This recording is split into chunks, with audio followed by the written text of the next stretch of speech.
is Bailey Moody, and I'm 15 years old. I'm a sophomore in high school and the oldest of 5 kids. This is me as a normal 4th grader. In March of 2012, I was playing 3 sports at the time: basketball, softball, and tennis. 4 if you count jump rope club. So when I began to have severe knee pain, my parents thought it was either a sports injury or growing pains. Pain persisted for about 6 weeks, and soon afterwards I had an X-ray, MRI, biopsy, and bone scan that gave us a much different diagnosis. I had osteosarcoma, a rare form of bone cancer.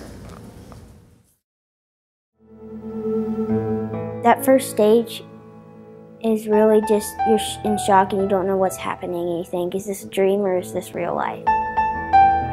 It was exhausting, it was terrifying. I think Bailey was scared. I don't think she had an understanding of what cancer was and how scary it can be. My treatment began less than a week after diagnosis, and I was thrown into a world where I was no longer allowed to be a kid.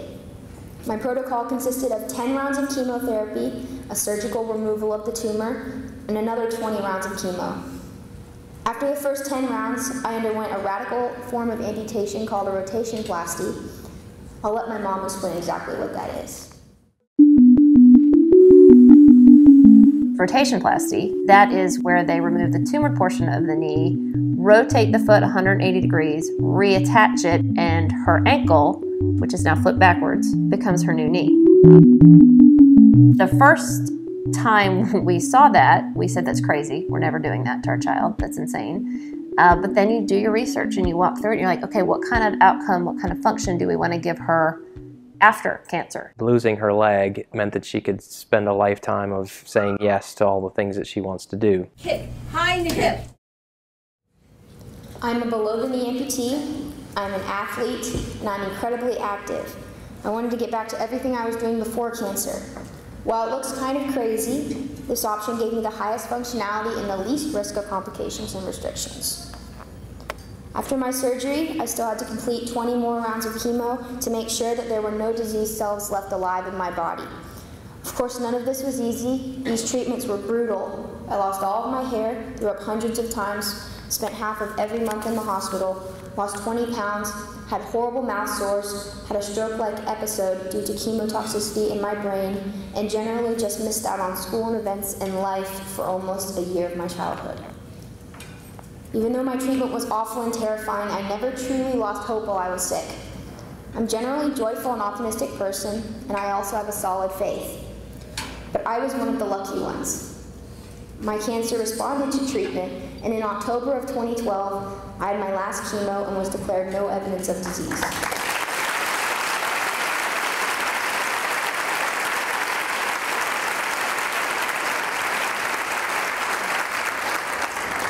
Cancer was not going to steal my joy. My hair grew back, I learned to walk again and then run. I was playing sports and going on school trips. Although I still had scans every 3 months and could never fully forget, I began to feel like a kid again. Life was great for about a year. Felt like myself and everything seemed almost normal. That is until spring of my 6th grade year when my best friend began complaining of knee pain. We all thought, certainly it couldn't be cancer, that's not possible. But just weeks later, statistics failed us and my best friend was diagnosed with Ewing sarcoma. Her name was Kylie Myers. I bet you weren't expecting these stories to weave together this afternoon, but I can't tell my story without Kylie in it. We were best friends before either of us had cancer. Our friendship began when she walked up to me out of the blue in 3rd grade and said, "Hi Bailey, I'm Kylie. I know you're new, so I just wanted to say hi and introduce myself." And I said, "Hi, I'm Bailey." Oh wait, you already knew that. And that's when our friendship began. No one's exaggerating when they say she always had a smile on her face. Kylie was there for me when I had cancer. She was the friend who pushed my wheelchair, prayed for me, visited me in the hospital. I still remember an awesome game of skip-bo with Kylie and Mr. Myers. And she completely stood by me while I was sick. She led the troops for Team Bailey. So when she caught cancer, it seemed impossible. 2 girls diagnosed in 2 years in a grade of only about 75 kids. How can this disease be considered rare? It's still hard to believe. I did all that I could for Kylie, the very same thing she had done for me 2 years before. I had this vision of both of us beating cancer and going on to save the world. We're going to raise money and awareness for childhood cancer together. But as you now know, Kylie passed away almost a year after her diagnosis. I had the agony and privilege of sitting at her bedside and saying goodbye. She was 12 years old and I was 13. I was left to wonder why I had lived and she had died, and this is when I lost hope. It has been 2.5 years since Kylie passed away, and I miss her. It still hurts. After she died, it felt like the happiness I had worked so hard for after cancer was gone forever. It took a long time to believe that there were blessings that could come even in the really awful stuff, and that everything's for a bigger purpose.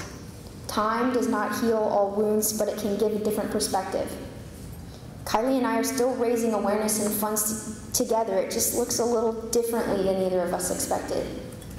She accomplished all that she had to do in 12 years. I'll never forget my smiley friend. She would want me to find joy in every day, and so that is how I try to live. Life is too precious to waste. This fall marks 5 years that I've been finished with treatment and showing no evidence of disease, and I'm busy doing normal high school things. I don't take any of it for granted. I play guitar and piano in several bands.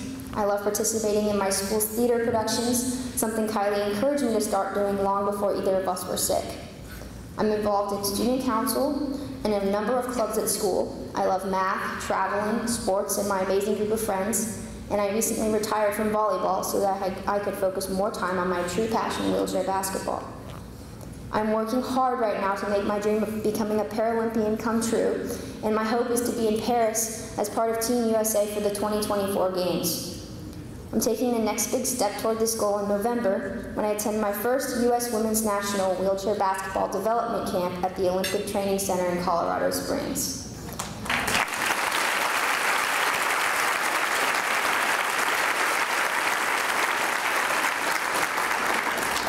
Being a childhood cancer survivor is not easy. There are late effects and fears of relapse and challenges that I will face forever. But I'm here, and I'm alive, and I don't want to miss a second. There's always hope to be found. It's just that sometimes you have to fight harder than you've ever imagined to find it and to keep it. Kylie wanted cancer to die and not the kids. This could be reality someday soon because more effective and less toxic treatments are close. But we need your help getting there. I want more kids to have a story like mine because hope is not something that a child should ever have to lose. Thank you.